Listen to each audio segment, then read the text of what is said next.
Okay, welcome everybody. Thanks for being here once again. My name is Jacob Falkenberg. I am the Communications and Member Services Director at Venture Portland. For those of you that don't know, Venture Portland is a nonprofit that supports Portland's 50 neighborhood business districts, specifically supporting the volunteer-run business associations that operate in those districts with grants and technical assistance, marketing and training webinars just like these. So thank you all for being here today. We've got a great panel of guests. We're going to be discussing summer events. So a super important topic for business districts, kind of what Portland's neighborhoods are known for. Business districts have been putting on street fairs, large scale summer events. Oh boy, for the past 40, 50, possibly even more years. Some of these associations go way, way back with these events. And it was really crushing last year not being able to do much. But we've assembled some all-star business district folks that managed to do something to build community, support the businesses in their district, and to raise funds for the great work that they're doing. So we will get to those folks in just a moment, but just a few housekeeping items first. We are recording this webinar, so we will be posting it on our YouTube channel later today. So if you do have to leave early, you can catch the rest on there. I'll send out a link to all the folks that RSVP'd with that info. If you have a question, feel free to drop it in the chat. We're going to leave plenty of time for questions at the end after the presenters have finished. So don't be shy. We're all in this together. So drop some stuff in there to keep the conversation going. But if you aren't speaking, please make sure you are muted just so we don't have any unintended interruptions. So with that, I'll go ahead and introduce our panel. So with us today is Dan Klinkert from Old Town Community Association. Hey, Dan. We've got Liz Smith and Christine Longmuir. Liz is the president of St. John's Boosters. Christine is owner of Two Rivers Books in downtown St. John's and also serves on the St. John's and Venture Portland board. Hello. And we also have Jeff Lynott. So Jeff is a business district organizer who works in the Foster area business district and the Lents district. Hey, Jeff, thanks for being here. Three very different districts doing a lot of creative and exciting things that we can't wait to talk about. So I'll just get us kicked off right away because, yeah, we've got limited time here and a lot to talk about. And I'm sure you're all eager to start getting some ideas. Because the governor just announced that Multnomah County will be moving into low risk tomorrow. So that I think opens up a lot of possibilities for doing some events. A lot of these events are usually planned months and months ago. So we're not going to be able to do a lot of the same things that we've seen in the past, but at least now we might have some options. Unfortunately, we still don't have a lot of guidance from the state as far as what types of events, what size, and that sort of thing. So we are going to just have to get creative with some smaller scale stuff and then adapt as more information is made available. So without further ado, we're going to introduce Dan, who's our first speaker. Dan is with Old Town Chinatown Community Association, doing some wonderful things down there. And you may have seen that they just had, I think, their kickoff event last weekend. Welcome, Dan. Thank you, and forgive my computer audio. My computer fell off a table in a horrible work from home accident, but hopefully it's audible. So I'm gonna go over what we did last year, as well as how our event series has grown and what we're doing this year. So with Old Town and downtown in general, everyone's been impacted by COVID in a myriad of ways. However, Old Town is highly dependent on tourism and the daytime business community, and those two factions essentially evaporated at the onset of COVID. So we were in a position where our neighborhood had been completely ghosted, and we started up doing retail events as a means to hopefully bring back a level of foot traffic that could help us retain our existing businesses. We've lost over 30 customer serving businesses during COVID. And so a lot of our events have been, for survival of the neighborhood. And we're very fortunate to have success in both bringing people to our neighborhood and having those people support the existing business network. So I'm going to go through a photo slideshow that gives a good idea what we did last year, kind of what the nature of our events are, and what we have going on this year. So let me share my screen really quick. And so everyone see the image on the screen? Yeah, I can't see you, so. It looks good. Okay, so our organization partnered with Produce Portland, which is a streetwear brand on 4th and Davis. I've developed a very close relationship with the young men who run this business, and they've been an absolute joy to work with, and they're a huge part of the success that we've had with our street fairs. It's an honor to partner with them. They also are adjacent to the Old Town Festival Street, which I will show an image of here. In Old Town, we have 2 festival streets that are specially designed to host events.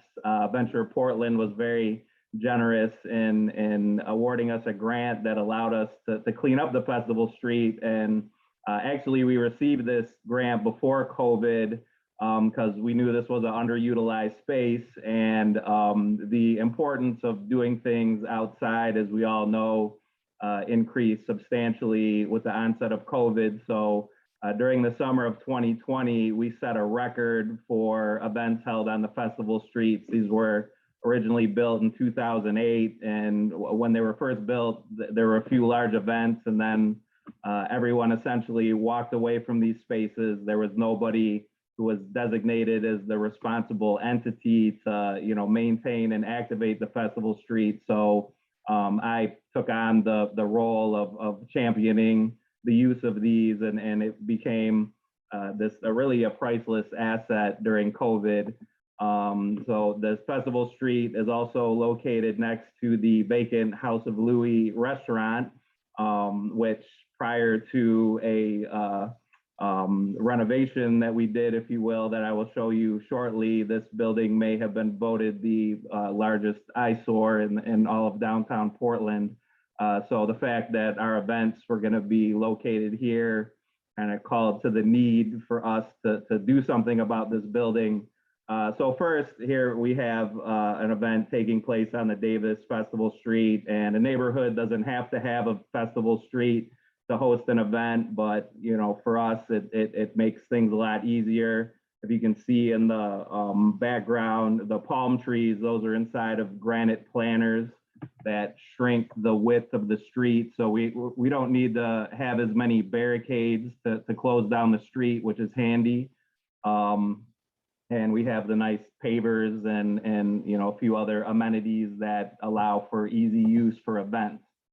Here we have another image of our retailers. So the House of Louis restaurant, as you can see, is a really cool original design, but it suffers from abuse and deferred maintenance. So I pursued a grant from RAC to do a large scale mural project on the building, and we can see some before and after pictures here. And all of this helps bring a lot to our events. Obviously, the more bright and interesting and welcoming you can make the surrounding environment, the better. I understand other organizations may not have the resources or the means to do a larger scale project like this, but through our experiences, anything you can do to accentuate the space helps to provide a good customer experience and will help to draw people back. One of the joys in doing these street fairs is getting to work with so many young creative entrepreneurs. So that's kind of our primary vendor, if you will, is a young up and coming clothing designer who likes to do interesting, creative, art-driven clothing designs. And, I've met just so many interesting young entrepreneurs that, I've brought into other art and creative projects that we've done in the neighborhood. So I can add that another great thing about doing these types of events is building up a network that you can continue to use for, future projects and initiatives. As all throughout the winter, I've done pop-ups in vacant spaces, other art gallery projects, and a number of the participants that I drew in for these projects I met at our vendor event. So on our festival streets, we did a number of other activities. We had a skateboarding event, which I'll say for COVID was maybe too well attended. I mean, we had a huge crowd come out for this, and I spent most of the day yelling at people to spread out on our street. So it was a nice problem to have because, again, we had so little foot traffic in our neighborhood. But one of the things that I remained conscientious of was I didn't want to put our permit at risk. So I was very diligent about making sure that, social distancing space was kept, and, we had a roomy, spacious, and clean environment, to do things. But one of the lessons learned that I'll share is if you have any kind of performance going on, and we learned this at the skateboarding event, one of the things that happens is people continue to come to the event, but they don't leave. They want to stay for the performance. So you have an accumulation of a lot of people. For retail events, is more typical that people will shop around for a half hour or so and then leave. So as far as the size of the space you're managing and contingencies, that's a lesson learned that I can pass on to you, is that when you have a performance going on for multiple hours, you may accumulate a large crowd that may bring concerns as far as how we're having to operate during the pandemic. We had a couple musical performances. Produce Portland also has a record label of some very talented young artists, so we were able to bring those out to bring those artists out to perform on the street, and that added a lot. Throughout the course of the summer, we were always trying to think of new ideas to inject interesting activities into the street fair. So really grateful for the musicians who came out. So that's kind of a synopsis of our event series last year. The one thing I can add that I'm really proud of is we started this event series with 7 vendors on one street, and it ended up growing to over 40 vendors on 2 streets and half of a parking lot. So this year, because running the parking lot is a considerable expense, we worked with PBOT to get some additional street space closed off for our event. So I have our diagram here, and if you see the street that is half green, that's Northwest 4th Avenue between Cooch and Everett. And I initially wanted to close down this whole street, but the problem that we had was there's a parking lot right here that you can only access from 4th. There's no driveways leading in on Everett, so we could only close half the street here to allow for traffic to come through. And initially I was a little skeptical of this. I didn't know how it was going to work, and I was nervous with having event attendees and so close to traffic. But this configuration actually had a significant traffic calming event. I'm now coming here to this presentation after doing this one weekend. We started the events back up May 15th, and this configuration worked very well. So we have the full streets of Davis closed on both sides. That we had that last summer, and this was the parking lot we were using, but we have to pay to rent that. So we ended up being able to get a comparable amount of square footage on 4th.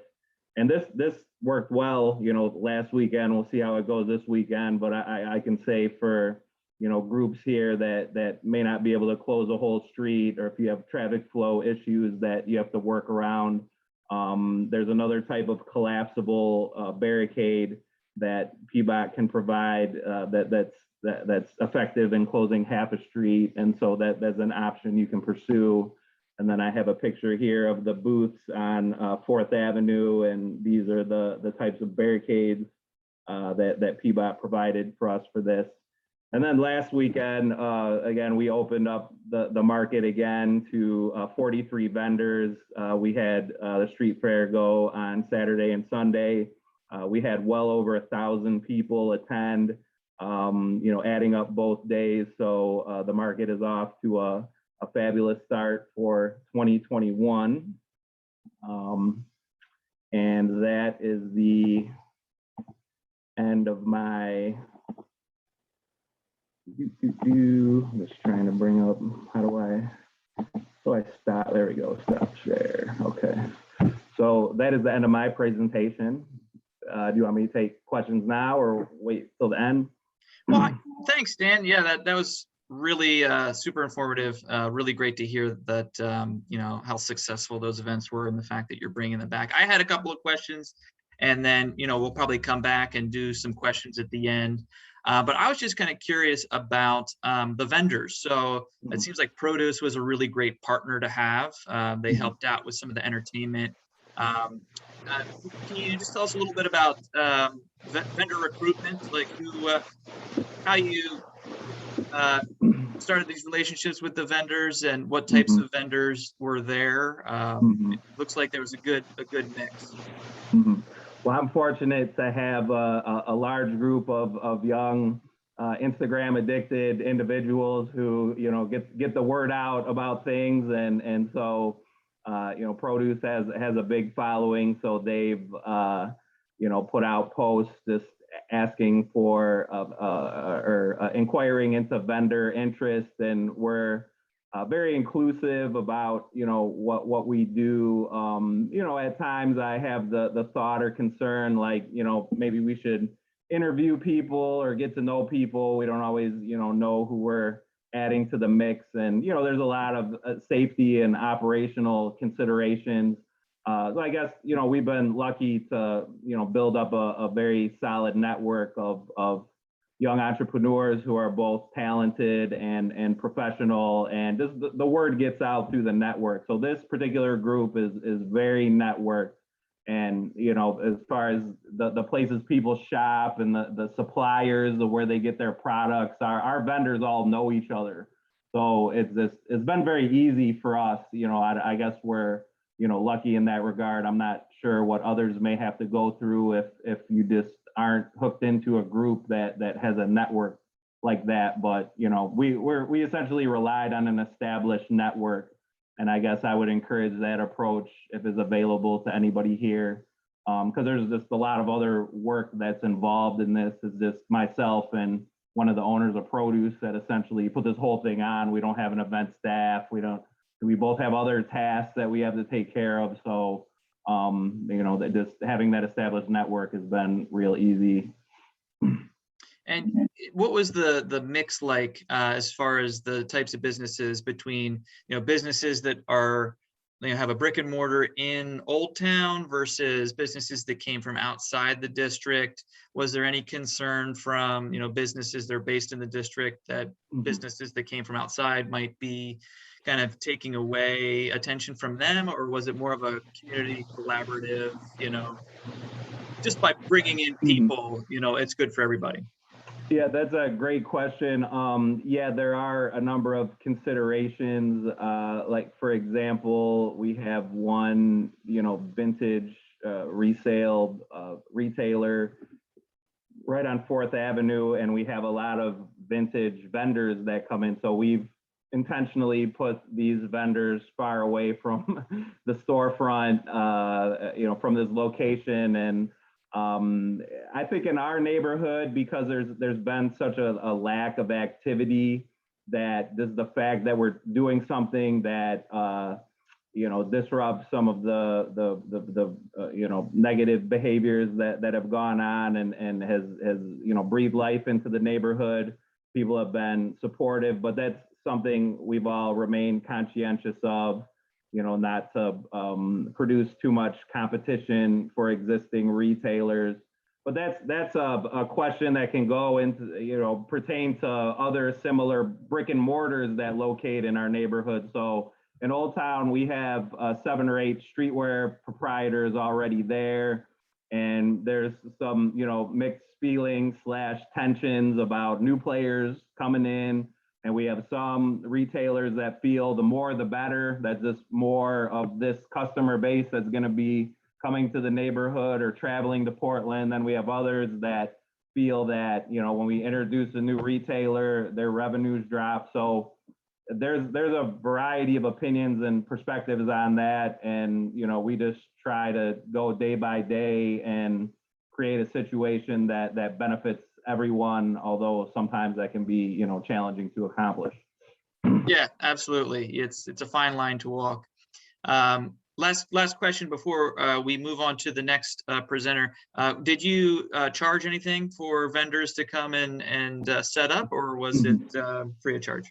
Yeah, we have a $30 vendor fee, and that actually started as kind of a no-show protective type of fee where we were doing it for free at first. We had a lot of people sign up, and then sometimes we'd have a large amount of no-shows to where we would go through the trouble of closing a street that we didn't have to close because we didn't have enough vendors to fill it up. So we started charging just to get people to show up.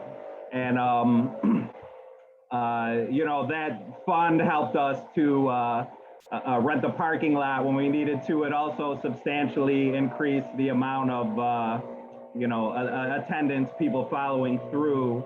But we're known as the cheap market. Most vendor markets are charging more than that. And, they kind of all have a different brand or different reputation. But where we're at with our market is really hard to predict how many people are going to show up downtown. There's a lot of variables. So last year, for example, we did this event through the wildfires, through the matchups of opposing political groups downtown. I mean, as you all know, it was this haywire, and we didn't know, we planned these things 2 weeks out. So we didn't know if, some other group from out of town was going to come downtown and start causing problems. We had a huge fight, bear mace that, went on 6 blocks away from us. So these are things that we're just always having to plan around. So I guess the point I'm getting at is if we can count on a consistent amount of patronage, we'll probably, raise the price where it would be justified for that volume of customer traffic. But right now, things are just so unpredictable. We're keeping the price low, and we enjoy the reputation of being the fun, cheap market that you may make a lot of money at, or you may just have a good time and not make a lot of money. So that's kind of where it's at with us right now. Sounds great. Yeah, and you definitely had a lot of challenges to overcome. So well done. Can't wait to come down this summer and check it out. And we'll come back to Dan in a little bit, but I want to move us on to our next presenter. Jeff Lina is the organizer at the Foster Area Business Association. And hey, Jeff. Hey, how's it going? It's going good. Thanks for being here. Of course. Before I go over what we did on Foster, I guess I just want to send kudos to Dan and the team down at Old Town. I mean, not only did they do some pretty cool events, but some of the challenges that they overcame is pretty inspiring. Yeah, absolutely. Yeah, I think it's if they can do it, I think any neighborhood in the city can do Thank it. you. So, appreciate that. Yeah. So on Foster, for the last several summers, we had a signature event. It was called the Foster Tasting Tour. And, its inaugural year, I don't know, maybe 5-6 years ago, it started more as a pub crawl, a literal taste of Foster, eat and drink on Foster, get to know some of the places that serve food and drink. And it was a passport system. You would bring sort of a list of all the businesses that were participating. You'd get a drink, you'd get a piece, a little bite to eat, and you'd get a sticker, and you'd take that list of stickers and you'd be entered into a drawing. Over the years, that evolved as Foster evolved itself. So it, has become less of a place to eat and drink, and we have more retail, a few more businesses that provide services. So it became this sort of environment where not only were people eating and drinking, but people were going to the kids' game store or getting a coffee and some scones, and we realized that this needed to be more of a pub crawl. So a few years ago, they expanded the event, and tasting tour became more of like, hey, come see what Foster has to offer, in all its glory, from food and drink to retail to, the variety of services. And it's been pretty successful.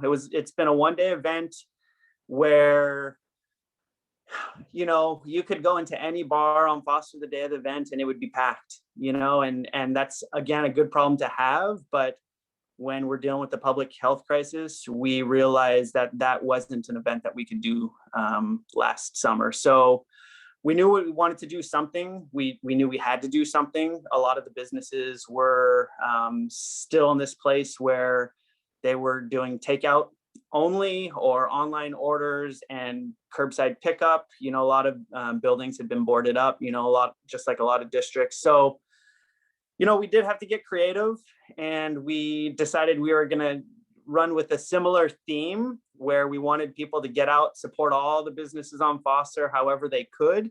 But we also knew we couldn't have this critical mass of people showing up in one day. So we renamed it. We called it the Foster Takeout Tour. So very similar to the tasting tour. But the idea was, hey, come support Foster.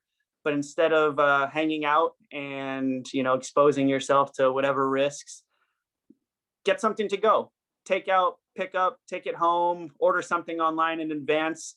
But not only that, there's no pressure to do it in one day. So we extended it to basically a month-long event, June 1st through the 27th.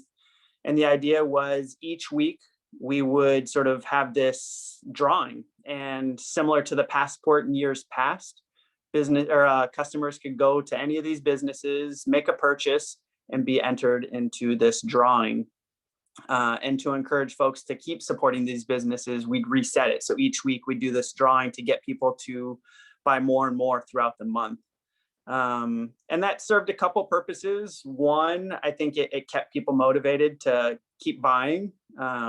But two, having this sort of format where people were posting pictures on social media, tagging the business association, tagging the businesses they were supporting, it sort of built this snowball of promotion. So by the end of the month, there are all sorts of photos circulating on social media with the business association being tagged. And we didn't have to put a whole lot of energy into advertising at that point. It kind of worked itself out in that way. The other thing that we really focused on was not only making it safe and spreading it out over the course of a month, but we really wanted to take the burden off of business owners. So in years past with the tasting tour, businesses that participated were asked to pick a special, a $5 special that they would offer the day of the event. So for a restaurant, it could be a small appetizer, or it could be sort of a new food item that they wouldn't normally serve, something to entice people in. Again, it was sort of like a taste, a tease of what you have to offer, with the idea people would come in, they'd get the $5 special, and then maybe they'd get a drink on top of it, or a main course on top of it, or buy something else. So business owners were overwhelmed. They're trying to keep their businesses open. We didn't want to have them come up with a special, a discount, or even have to contemplate more than their day-to-day operations. We really just wanted them to say, yes, they were participating. And if they had anything they were going to be doing that month, let us know, and we'd put it up on the website. So for some people, it could have been, buy one, get one free, or new inventory, new merchandise, whatever it may be. They didn't have to have a discount. So again, it was just something that we could put on the website to promote them. And then really just let their staff know that people would be coming in, and spread the word as people did. So again, it was a month-long event. We had pretty good attendance, people throughout the month, many reports of increased foot traffic. Some of the bars said they went through more kegs than they normally would. We had a plant store that said it was their best day or best month since being open in 2 years. And so all this is at a time when businesses are closing or really struggling to stay alive. Buildings are boarded up. So, it was successful in that sense. It was also hit and miss in other ways. Some businesses didn't necessarily see the increase in business, but they all agreed that the increased awareness really was beneficial to the district. So, we helped businesses, but again, we kept alive this idea that Foster's a place to eat, drink, shop, and that kind of thing. So we decided we're going to do it again this year. But now that businesses are more up and running, we're entering that low risk category. So people don't have to do takeout anymore. They certainly can if that's their comfort level, but we realize that we have a lot of outdoor dining now, and businesses are letting people in and shopping, and capacity limits are being lifted a little bit. So we thought the idea of a takeout tour was sort of a misnomer and maybe a little misleading, and not the emphasis we wanted to put on it. So we're calling it the Comeback Tour, the Foster Comeback Tour this year. And it's a very similar format. We're going to incentivize shopping just like we did last year. We were fortunate enough in 2020 to have some grant money from Venture Portland that allowed us to buy gift certificates from businesses. So that's how we were able to award people during that raffle. So we're doing the same thing this year. We have some grant money left over from last year too. We had some generous support from business owners that were in a position to pay for their membership. So we're buying gift cards, similar format. And this year we're to sort of promote the idea that you can buy just more than just one item. We're actually going to let people make multiple purchases and have their names entered into the drawing more than once. So we're really hoping people will buy, they won't just buy a slice of pizza and hope that they're going to get, a $25 gift card. Maybe they're going to get a slice of pizza and go to the game store and then get a coffee the next day, something like that, to really get people to support and come back, every day, every week, throughout the month of July.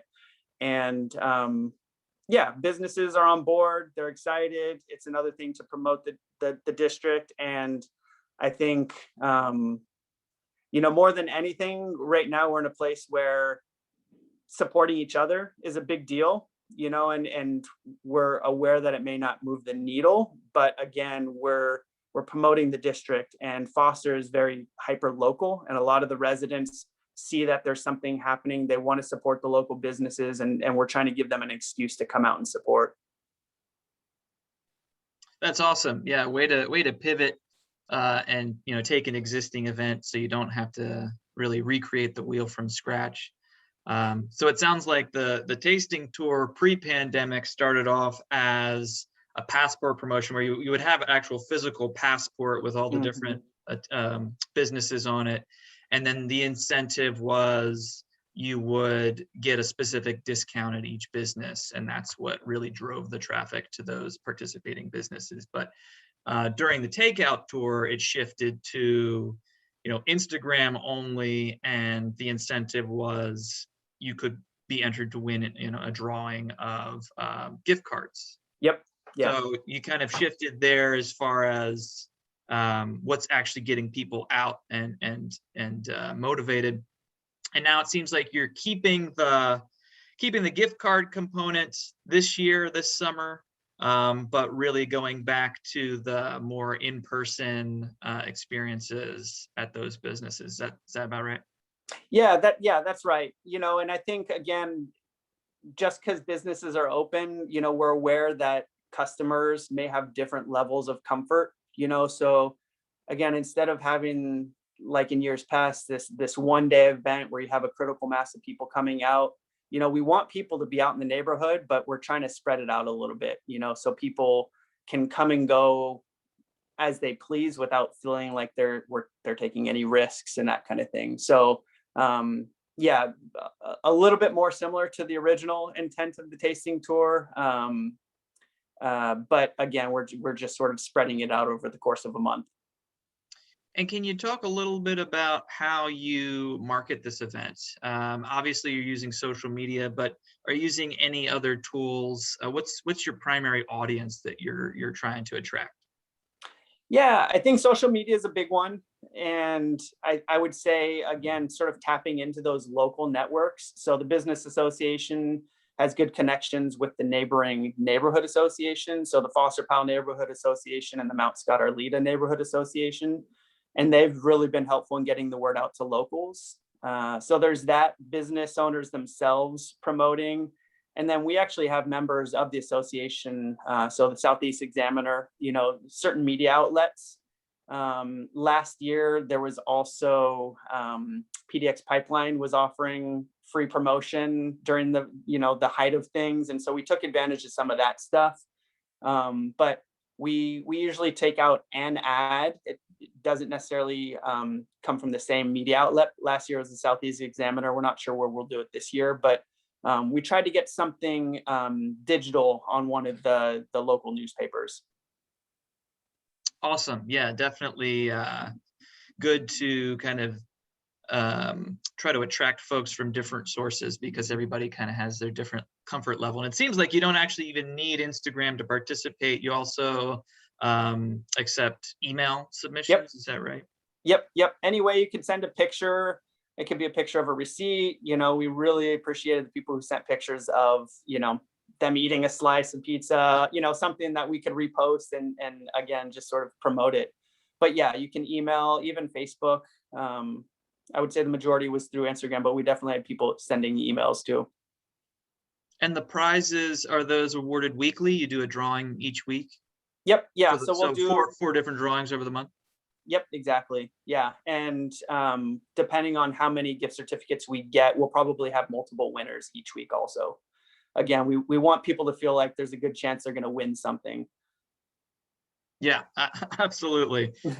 Yeah, the higher the chance, the more excited people get. So yeah, that sounds great. So is it happening again this year in the month of June, or what are the dates? We're doing July. The summer crept up on us, and we decided to push it to July. We are doing an event in June. It'll be sort of a test run, just to sort of get our event juices flowing. So we're doing an event in June for Juneteenth to promote some of the Black-owned businesses in the neighborhood. And then, yeah, the big event will be July. Awesome. Yeah. What's your Juneteenth event look like? Not too different than sort of these events that I just talked about, in the sense that we're going to buy gift cards from these businesses, one, just to show support. But really what we're going to do is get people for the weekend. I believe it's Friday the 18th through Sunday the 19th. Is that right? No, Friday the 18th through Sunday the 20th. Support Black-owned businesses on Foster. Again, let us know somehow that you are doing so. And then we actually are going to take all the gift cards and do one big gift basket. So there'll be a drawing, but we're buying, at this point, I think we'll have 8 gift certificates that we're going to bundle into one big prize. That's awesome. Yeah. Glad to see districts celebrating Juneteenth and doing events around that. I think that's great to see. So yeah. Well done. Great. Well, thanks, Jeff. We'll come back to Jeff in just a few, but we are going to move on to our final 2 presenters from St. John's. Liz Smith is the owner of Busy Lizzie Social Media, the president of the Boosters, the former president of Venture Portland, really an all-star super volunteer. And Christine Longmuir is a Boosters also super volunteer. She serves on the Boosters board, the Venture Portland board, and owns Two Rivers Books and Twisted Sisters Yarn in downtown St. John's. Welcome. Thanks for being here. Thank you, Jacob. I think what I'm going to do is go ahead and do the Boosters events that we did last year going into this year, and then Christine can do some specific events that her business did. But we do work very closely together. We are event people, so we do love doing that. And boy, last year was just an interesting year. So I'll go ahead and share my screen. I have it pulled up, and bear with me. This is you're going to be viewing the blog post I wrote at the end of the year, just to let everybody know what we did. So one of the things that we did I'm a social media content creator and marketer. So we all had to draw from like, what are you good at? What talents do you have? What do we have in the group? What can we do?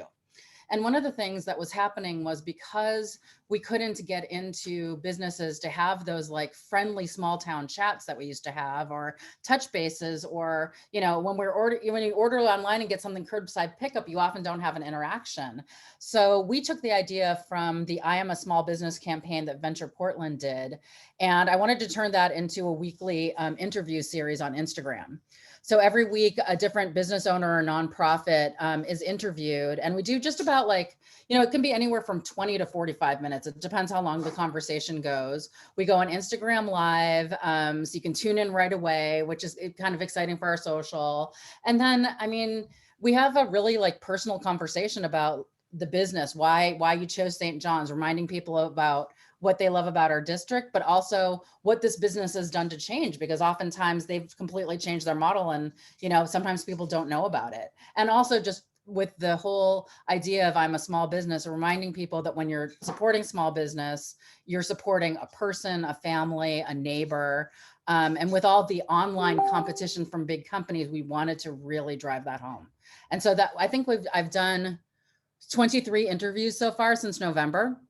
And then now we're saving them to our YouTube channel, and we're going to add them to our member pages so that they have that, that they can use for their own promotion and advertising. So that's been really fun. I think we'll just continue it, pandemic or not. The other thing that we did was this past year was all about partnerships. So because in the boosters, we're pretty good organizers, people would come to us saying, we have an idea for an event, but not sure how to do it, or could you help us out, or, connect us. So for example, James John School came to us with the idea of doing a story walk. And what that is it's a book that each page is at a different business location in the windows throughout the district. And they picked a bilingual book, which we thought was so cool. So we connected them with different businesses who wanted to participate. And this was up for a month in December so that we could engage community members and kids, and also just remind them of, all the great places in our business district over a period of time. So that was a really great event. And then, sorry, a lot on this blog post. Light Up St. John's and Night on the Town are typically two events that are in-person events that we do with about 1,000 people coming to the tree lighting. So we couldn't do that this year for various reasons. We just didn't want to have a gathering event. So Daphne from IQ, who's on this call, is also on our board. We put a little team together to come up with a different idea for still doing the tree and having people participate and decorate it, but not all together in a big event. So they created these wonderful little ornament making kits that we put at 15 different stores in the district. So you could go to a store, pick up your kit, decorate it at home, and then bring it to the tree. And that was so fun to see. The ornaments were so cute. It was a little cut piece of wood with a paint kit in it. And every day there'd be more ornaments up on the tree. It was really cool. The other upside, which, we didn't, of course, anticipate or think about, we were having a houseless protest against sweeps with people camping in our plaza where the tree is at the same time. But what happened was the houseless folks that were there helped maintain the tree, hang the ornaments up high. So where there was a lot of tension around that, it did create some better feelings around it, just one of those things, just again, trying to create community. And the stores loved that people were coming by to pick up an ornament, because maybe they'd come by and pick up a gift too. So it was sending people to the stores. So that went quite well. And then these were people that used to table at our event that we just, did a small promotion for. We did a lunch and learn series where different business owners could help others, navigate, for example, the PUA applications. So we did that online. And then Halloween was a big one. This is one of our biggest events in St. John's. So normally we have, again, thousands of people come and do a trick or treat walk for an hour and a half. And, the stores hire people to give out candy, and we give out so much candy. Well, obviously we weren't going to do something like that. So what we did instead was we went back to nostalgia, to the 1990s, when the boosters used to do a pumpkin giveaway. And we really didn't have any extra money because we didn't charge for membership last year. So I just went around to different, pumpkin farms and said, hey, would you give us a discount for doing this pumpkin giveaway? And it turns out that one of the best pumpkin farms on Sauvie Island, Topaz Farms, said, you know what, we're just going to donate 100 pumpkins to you. So $800 worth of pumpkins they donated to us. And we were able to pick them up and do a pumpkin giveaway. And then we had that at some of our banks and insurance businesses. So different businesses than the retail businesses to, again, remind people and have them participate. And we gave away all the pumpkins. And then this was so fun. We hosted a pumpkin decorating contest on Instagram. And one of our new businesses who does branded items for people created really cool prizes, including the one I'm showing on the screen, which was an award, like a special award to the big winner. And so the winners would post their pictures on Instagram, and then we chose at the end who got prizes. And then they picked them up at that business. So that was really fun. But the retail stores also wanted to participate. So we did a scavenger hunt. And instead of, again, being a one-day event, just like what Jeff was talking about, we spread it out to be a week. And we put different decorations in the windows. And what you had to do is here is our fun graphic that our intern created. You got a scavenger hunt sheet and with a little maze puzzle on the back. And then you had to match what the icon was in the window to the store that it was in and complete that sheet. And once you completed that sheet, you would get a prepackaged bag of candy from that business. And so again, that engaged 15 different businesses. Some members from one of our local churches got their people together to put together the candy bags and donated a whole bunch of candy. So again, it didn't cost us very much, and it let people just go through the district, at their leisure. Of course, most of them did it on Halloween, but it did spread it out quite a bit. So that was good, and the feedback from the retailers were that they loved that. I won't talk too much about St. John's Bites because it is so similar to the Foster event and Jeff touched on so many points, but it again was a in-person passport event where you would go to the different participating businesses, get your passport filled out, win a gift certificate.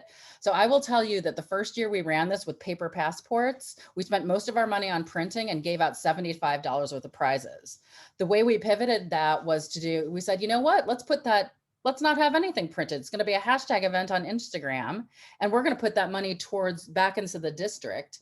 So we gave out $650 worth of prizes to 12 winners over the course of 4 weeks. And then we opened it up to all businesses. Same thing. It could be a picture of takeout, carry out, whatever that looked like. And the organic reach that you have with having so many people post pictures on their Instagram of all these different businesses, some that people had never heard of, was excellent. I almost think we would never run it the original way again. I'm really pleased with it. So we ran it again in the spring. We just did it. We had even more participants this time. It was just really fun. That's our poster for St. John's Bites. It's so fun and we can search that hashtag St. John's Bites and still see all of those pictures. So that's a lot of fun as well. And there's our I Am a Small Business. And then we also did a mailer. We came up with our own hashtag just for sort of a good feeling in the district, hashtag St. John's Together. And we did a mailer last year just to remind people, like, don't forget about your businesses, they're all here for you. And also to community and working together were definitely our theme for last year. So that is it for me.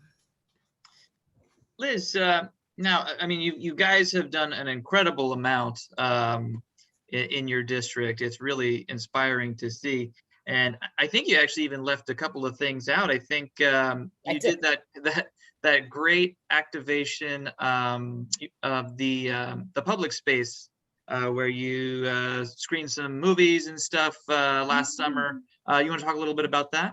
Yeah, that was great. So that was called, it was several different names. That actually, we sponsored it with insurance, but that wasn't our event. So a community group came together and there was a big open empty lot where there was a building going to be built, but it had been empty for like a year. And they said, hey, can we activate the space for the community? We need something. And so they talked to the property owners. They talked to us about helping them get insurance for work parties and all of that kind of thing. And they created the most amazing space. They had people come in, they raised money through the community. did a huge mural, beautiful mural on the empty wall. And then they created like a white space to screen movies. They got haystacks that you could sit on. And they had live music, and it was never very crowded. And it was just a nice place to sit and enjoy your takeout, or just go on a warm night and sit with your friends safely. It was amazing. That was great. And again, that was like not any one entity. Everybody just came together to participate in that. Oops, you're on mute, Jacob. Oh, whoops. Yep, that's awesome. It's great when you are able to take an unused space, beautify it, and create a community gathering place, because that's not only great for the community to come together, but it also drives traffic, because that space is actually kind of adjacent to your main commercial corridor. Is that right?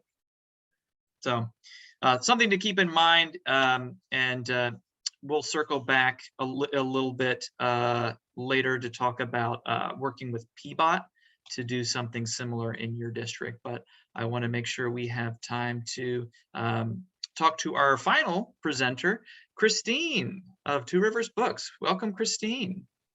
Thank you. Thank you. I'm now a little intimidated. We had so many fantastic presentations and ideas. St. John's, I think all the districts are very special. And I think one of the ways that we can really work with our community is to be hyper local. And that's really what Two Rivers Bookstore does, and partnering with the boosters. We try to activate the whole corridor, the whole business corridor. So our event last summer called Earth, Wind, and Fire, the link is in the chat. We, after the shutdown, we also carry, thanks, Jacob. We also carry crafts by all of our local people. So almost all of those people listed there, actually all of those people listed there live and work in St. John's. But they couldn't sell anything because we were closed.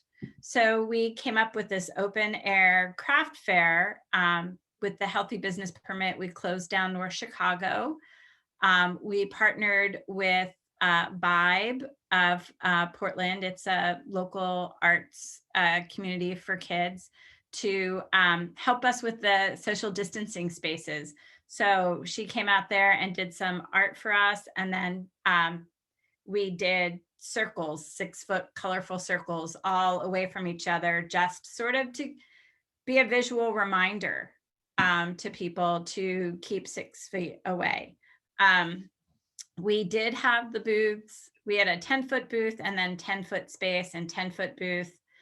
And that people seemed to be comfortable with. We had 2 entrances with monitors, hand sanitizers, and masks. And it felt okay. It didn't feel, I think everybody had a good time and they felt safe. So this year, we're sort of expanding on this idea. We thought there are so many makers in St. John's that it actually should be a different kind of event. And so we are turning it into the St. John's Art Walk. And I'm hoping that at some point, some crafts people will take it over and make it its own nonprofit. But this year, the way that we're doing it is we're activating the whole district. So we're still closing off North Chicago, but we're also participating with Workshop St. John's, which is down North Burlington. It's previously Cathedral Park Place, and activating those artists and their courtyard. And then we're also working with the local businesses, because many of our businesses also have artists in their shop. So we are going to do a printed passport to encourage folks to go through the whole district. But we're encouraging, I think I already have 7 of the Lombard Street brick and mortars participating. We have close to 18 street vendors. Many of those street vendors are the same ones you see listed here that live here in St. John's. We did a holiday night market over the holidays. where we had a food crafter and an art crafter. In previous years, we've done it in one night, but because it was COVID, we spread it out over 6 weeks and we had 2 vendors a night. We only allowed 6 people in the store, but it worked out great. And so some of those vendors will also be here this year. You can go to stjohnsartwalk.org. There will be there's a vendor list. All the information is there. It is July 24th from 10 a.m. to 6 p.m. We also, so one of the things that I sort of want to talk about that Liz first said is, you know, what do we have and how can we help? And that's kind of how the Two Rivers Bookstore events become an event. We had an event, singer-songwriter night, that was just getting off the ground when we could be in person. And we turned that event into a virtual event because performers had nowhere to perform. So it's a volunteer pay event, but any of the money goes directly to the artist. Plus we also pay for the artist.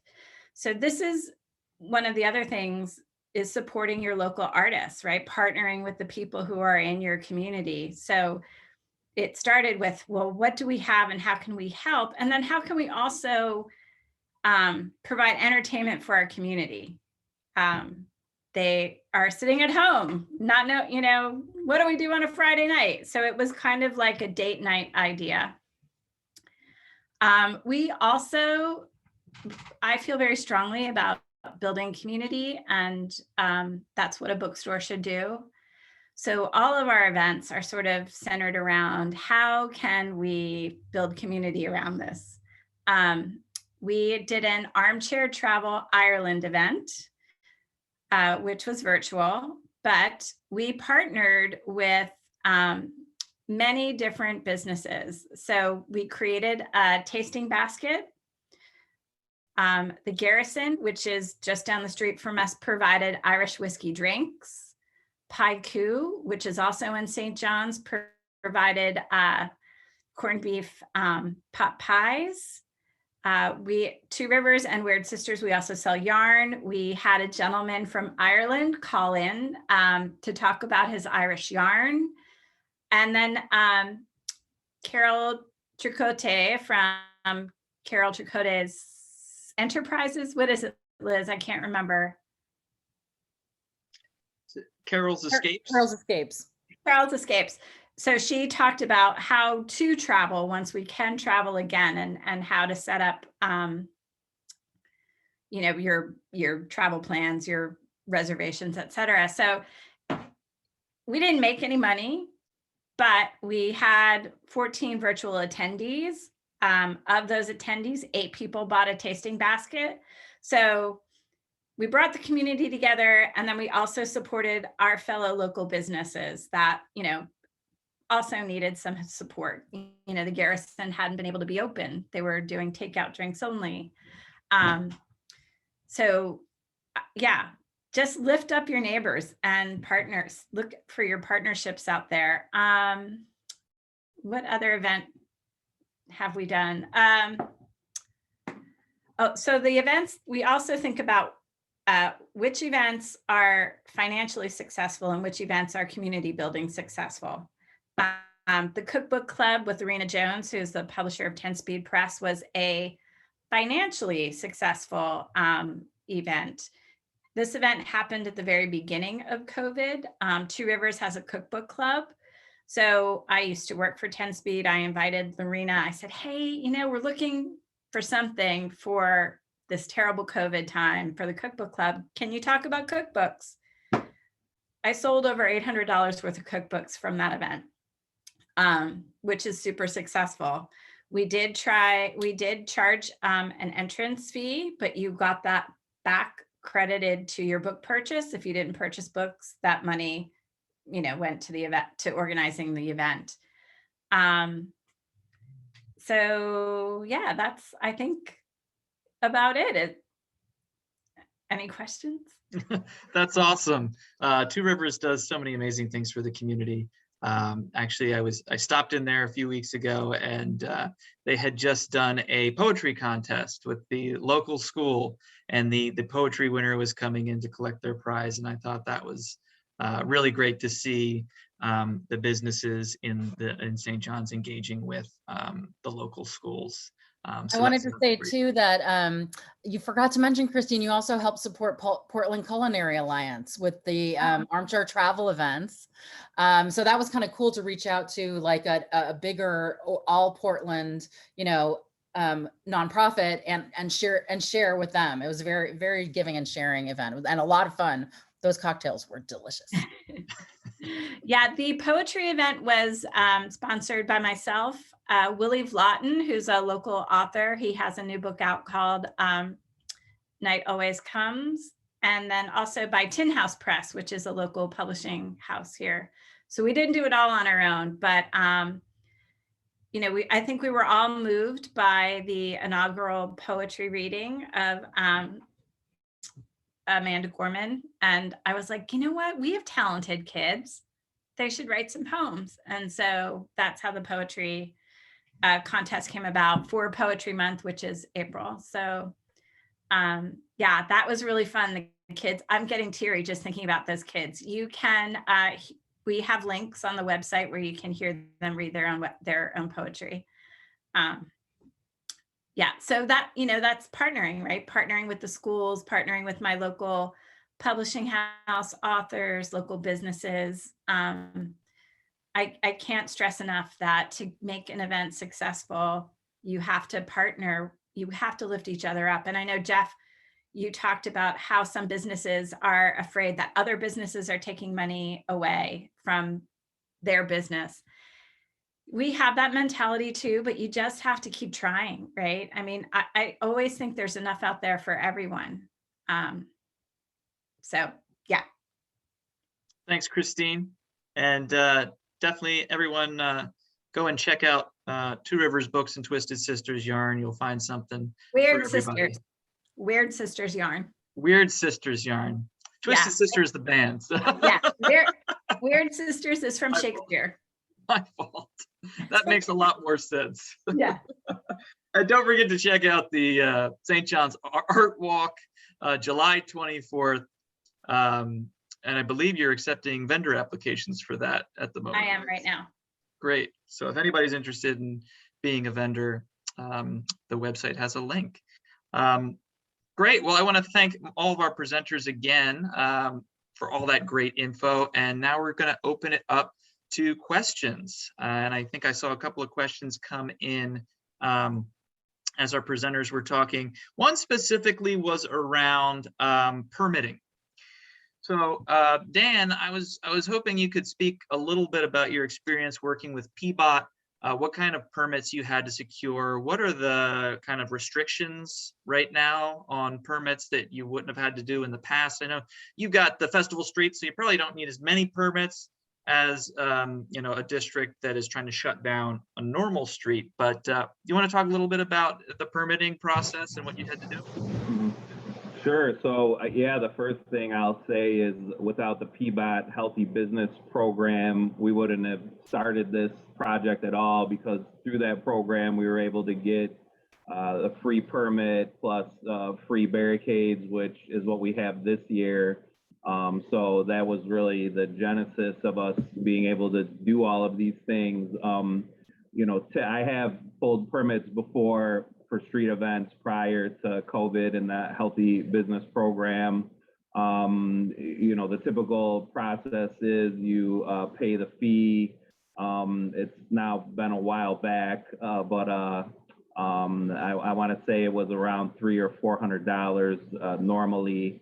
One of the requirements is to go around and get as many adjacent businesses or property owners, get them to sign off that they're okay with the event taking place. If there is a neighbor who is not supportive of the event, it doesn't necessarily mean that you won't get the permit, but you're required to go do outreach to the neighbors, and it's ultimately PBOT's determination if somebody has an issue and I don't want to speak for PBOT, but it seems, right now they're very pro, creating temporary street plazas, street fairs. So it seems, they're gonna err on the side of giving the permit for the street fair in a lot of instances, but it'd be best for them to, speak on their policies with that. But when you bring up like the street closure process and the permit,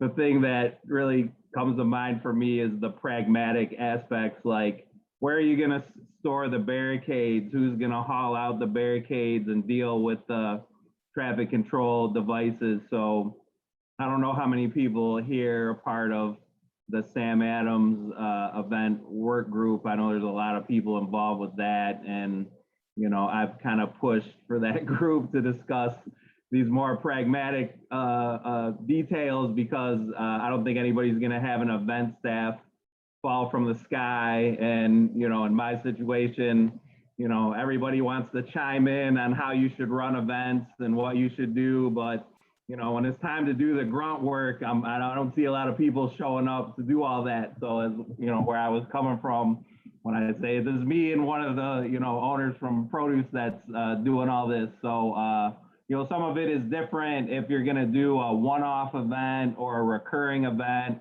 So for us, we do our event every other weekend, and we're just currently in a little, conundrum of where we're going to keep this massive amount of barricades that we have to close down 4 streets. We're trying to work with PBOT right now to see if we can get some sort of a storage pod that we can put in the street, because we need the barricades close to the intersection. It's a big task to do that, every other weekend. And, I'm not a senior citizen, but, I'm kind of at the point of my career where I'm not all about getting up Saturday morning and hauling out barricades, but is what the community needs right now. So my job kind of evolved into a event planner, is not really what it was intended to be at the outset. My background is in planning and economic development, so I do this planning documents and proposals and stuff like that. And now I'm doing street fairs, as that's what the neighborhood really needs. So these pragmatic things definitely encourage people to make sure you have all the bases covered. But PBOT's been very easy to work with permits. One other thing and this is where the only issue we had with neighbors was we were looking at closing down the Festival Street permanently, making it a permanent plaza space. But we have some, tenants around the street that, need to use it on a daily basis, need access. And we were hoping we'd be able to close it permanently, because we can have more events and activations during the week, is less labor and hauling out barricades. But we weren't able to get the agreements that we needed to make that happen. So we're doing the every other week. We have the permit for every weekend, and we are, encouraging other groups to come use the street during that time. But as far as PBOT is concerned, they've been very easy to work with. You may have some disagreements among neighbors as far as, doing the event, times and, things like that. Noise permits are another thing you may need if you're having live music. Those last year were around $200. We got 2 during the course of the summer. So I would be mindful of that. And I'm not a sound science person, but there's a certain level of volume that kicks in the need for a noise permit. So kind of all I can, chime in with at the moment on that. Daniel, one of the ways that we're managing the getting up at 7 a.m. and putting up the barricades is we're offering free booth space and 2 site managers. So an AM site manager is responsible from 7 a.m. to noon or whatever, and then an evening one. So 2 people get a free booth. One is set up and one is takedown. But we don't have to store the barricades. So that I could see that being a huge issue. That's an excellent suggestion. With some of the problems we have getting people to pay, we can definitely negotiate that. So that's a great suggestion. Thank you. Yeah, that brings up a great topic, which is volunteer recruitment. Obviously one person alone can't make these events happen. Even when they're, a smaller scale event, you still need to have, you mentioned there was people at each entrance, at hand sanitizer stations, checking to make sure people are wearing the masks, and, the setup and the takedown. And I think that's a great strategy, offering the incentive of the free booth.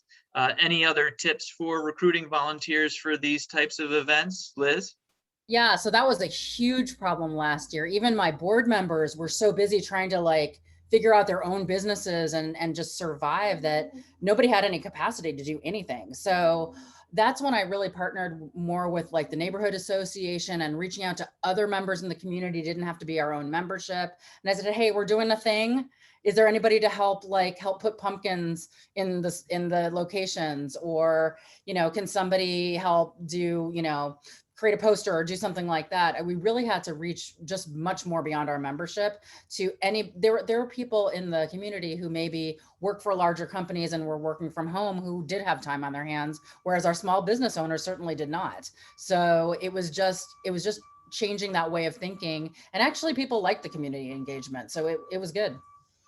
I'd like to say one other thing. Liz is going to be a little shy about it, but she is the instigator of organizing another sort of group in St. John's, which is a leadership forum that includes the St. John's Center for Opportunity, the St. John's Neighborhood Association, All One Church, the schools, the presidents of the PTAs. And in that meeting is where we really share our resources and what needs to get done and who can take it on. It's a really great group.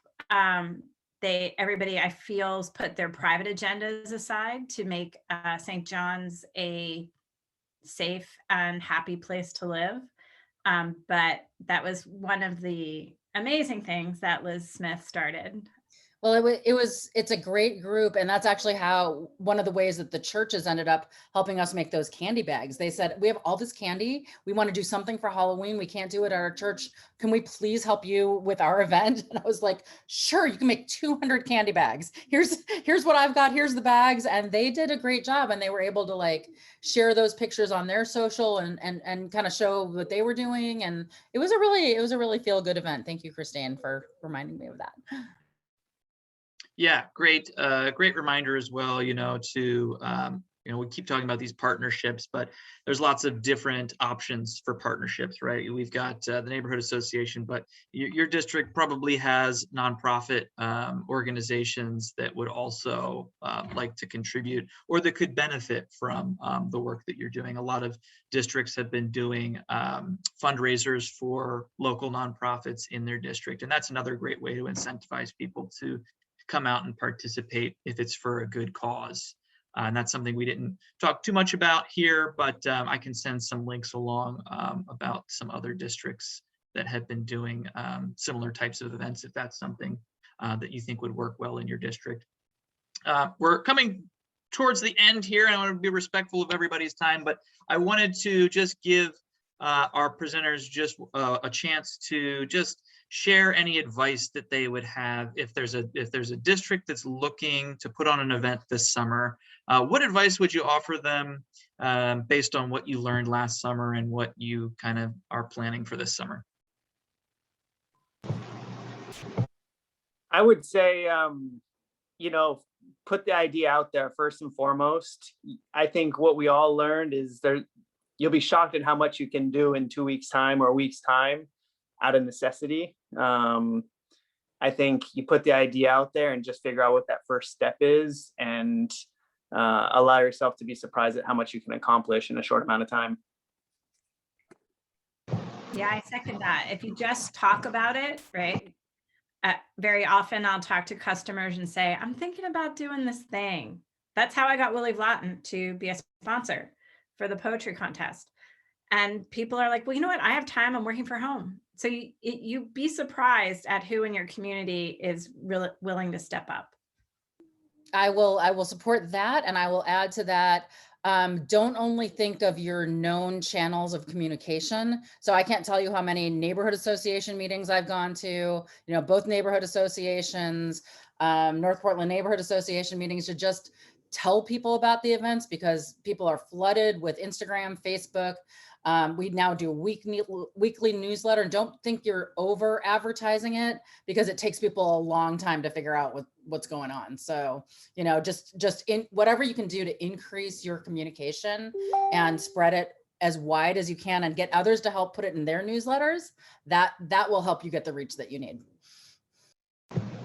Yeah, when Christine was giving her presentation, she alluded to that there's multiple ways to define success, and either having a financially successful event or a community building event. And where that took me as far as a train of thought was, we had a number of events that, we didn't have the foot traffic or the revenues that we wanted, but the downtime kind of gave vendors an opportunity to get to know one another. They went and shopped at other booths, and those ended up being great community building events. So I guess, where I took that was, I think it's good to have multiple definitions of what success can be, because in the current environment, you really can't control outcomes to the extent that I believe we could prior to the pandemic.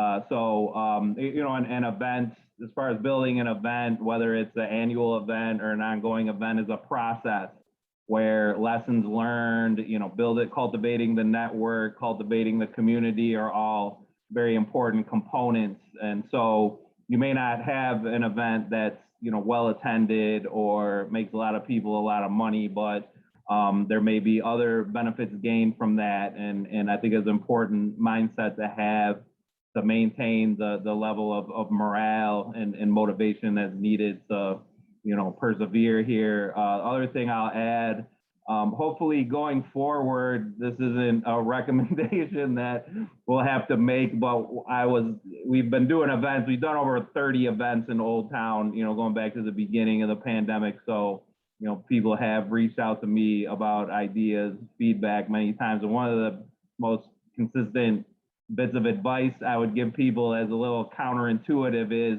don't plan that far ahead. So with events, people are obsessed about, we got to plan a month out, start the marketing, at least 3 weeks before the event. Well, we've all been operating in a situation where we don't know when the, commerce is going to be totally shut down. We just went from extreme risk 3 weeks ago to now not having to wear masks. I mean, it's so unpredictable. And I hope, this is a sign of things to come, that we will not go back to a more restrictive environment, but I don't know if anybody can guarantee that. So that's where, again, is counterintuitive and against the traditional event planning advice, but to not plan that far ahead. We're doing a lot of things where we only plan 2 weeks out because we feel comfortable that we know what the deck of cards is that we're going to be dealt as far as the parameters we have to operate in. So it's very hard to know, long-term, what restrictions are going to be, what kind of world we're going to be living in. I mean, this is a situation right now. So don't feel obligated that you have to plan far ahead, because sometimes it's in your best interest to not do that, again, in this type of environment. Great advice, everybody. I really appreciate it. Don't be afraid to fail.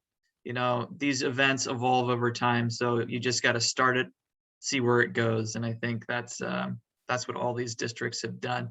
If anybody has any last questions, feel free to drop them in the chat. I will just give a plug for Travel Portland. They have an event calendar.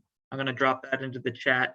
That's where all of the events that are taking place in the city are being funneled into. So if you are planning an event, make sure that it's on that calendar. You can also send it to Venture Portland. So my email is jacob@ventureportland.org. We're also compiling an event list of just business district events that we'll be promoting on our website and social media. So feel free to send that on over. Peter just said in the chat, Multnomah Days is happening this year. So Multnomah Days is the street fair in Multnomah Village that's been happening for the past, I don't know, Peter, 60 years, 70 years, something like that. So mark your calendars, August 21st.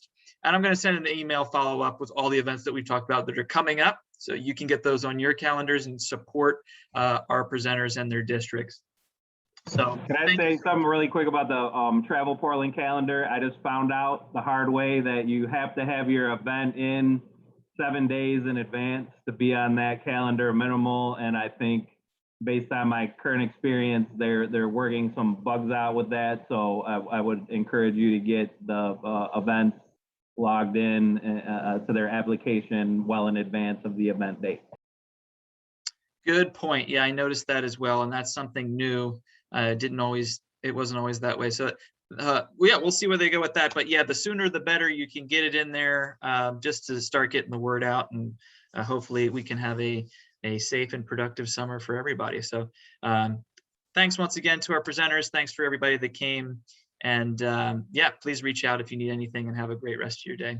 Take care. Thanks, Jacob.